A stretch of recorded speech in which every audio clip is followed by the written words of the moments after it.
Bien, précédemment, je vous ai expliqué comment faire un portfolio avec Bootstrap en téléchargeant un template, etc. Mais cette fois, je vais vraiment vous présenter Bootstrap. Donc, d'abord, ce site, c'est une introduction à Bootstrap.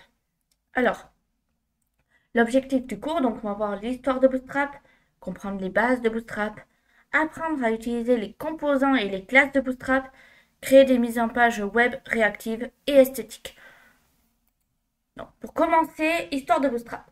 Donc, ça a été créé en 2010 par Marc Cotto et Jacob Tantz chez Twitter sous le nom de Twitter Blueprint.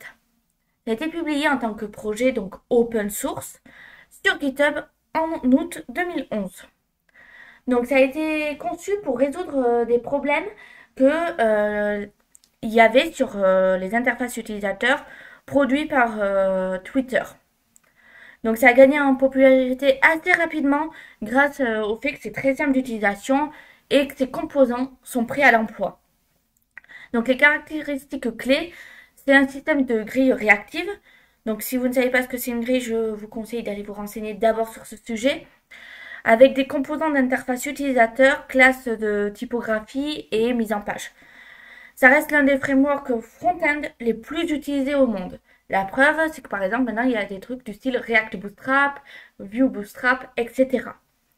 Et c'est utilisé pour simplifier le développement web réactif et faire site esthétique. Donc, comprendre les bases de Bootstrap. Le système de grille Bootstrap. Donc, comprendre la grille de Bootstrap, la création de mise en page réactive et l'utilisation de la grille pour structurer une page. Alors, il faut savoir que, pour simplifier, il y a 12 petits carrés. Et les éléments vont se situer dans les carrés. Donc, c'est-à-dire que si on veut que ça fasse une toute petite partie de l'écran, on va faire col 1. Ça va être dans le col 1. Si on veut que ce soit plus grand, ça peut être dans le col 3. Parce qu'en soi, ça va faire 3, plus 3, plus 3, plus 3. Donc 3 fois 4, ça fait 12. Et ainsi de suite. Donc c'est vraiment sur 12. Alors, on peut aussi faire autrement, c'est-à-dire que 8 plus 4, ça fait 12. Col 2 plus col 2, donc ça fait 4, plus encore du col 2, plus du col 2. Alors, quand on dit col 2, on verra après ce que c'est le col, etc. C'est des noms de classe, par exemple, col-lg- quelque chose, col lg12, par exemple, etc. Alors, vous verrez que c'est des noms de classe qui permettent de simplifier le développement. Donc, les composants de Bootstrap. Donc, l'utilisation des boutons de Bootstrap, comme on peut voir ici, la création de formulaires Bootstrap et l'intégration de tables de Bootstrap. Donc, comme je l'ai dit, donc on a donc les boutons. Donc les boutons, bon, on peut mettre un type, mais surtout ce qui compte, c'est la classe BTN et ensuite BTN primary qui permet de choisir le premier, BTN secondary qui permet de prendre le second, etc. Mais ce qu'il faut retenir aussi, c'est qu'on peut créer nos propres classes en CSS, comme on le fait d'habitude. En soi, on met juste button pour la forme, et ensuite on peut mettre button-my button. Et ainsi, on peut paramétrer son propre bouton. Donc, la navigation et les composants d'interface utilisateur. Alors là, je vous ai mis quelques exemples de navbar. Donc, on peut créer des navbars prêts à l'emploi avec Bootstrap. On ajoute des barres de navigation fixes et réactives, l'utilisation de menus déroulants Bootstrap et l'introduction au modal Bootstrap. Donc, là, comme on peut voir, on a des navbars qui sont toutes différentes.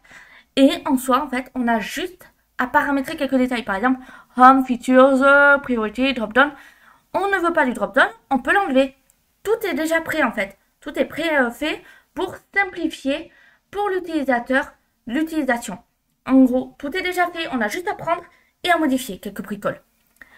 Les modales, c'est pareil. C'est, en fait, dites-vous qu'à chaque fois, c'est le même système en fait. On prend, on modifie 2-3 lignes, terminé. Donc maintenant, on peut se demander comment on utilise Bootstrap. Maintenant qu'on a vu quelques petits exemples. Donc pour utiliser Bootstrap, rien de plus simple. On a plusieurs options. La méthode la plus courante consiste à inclure les fichiers de Bootstrap dans le projet web. Donc pour simplifier, on télécharge Bootstrap, on extrait les fichiers, on inclut le fichier Bootstrap dans le HTML. Si on utilise HTML, si on utilise autre chose, c'est autre chose. Et on inclut des fichiers JavaScript. Sauf qu'il y a une seconde possibilité.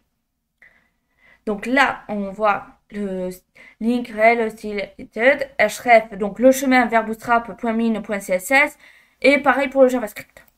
La seconde possibilité, donc, c'est d'inclure le CDN directement en fait.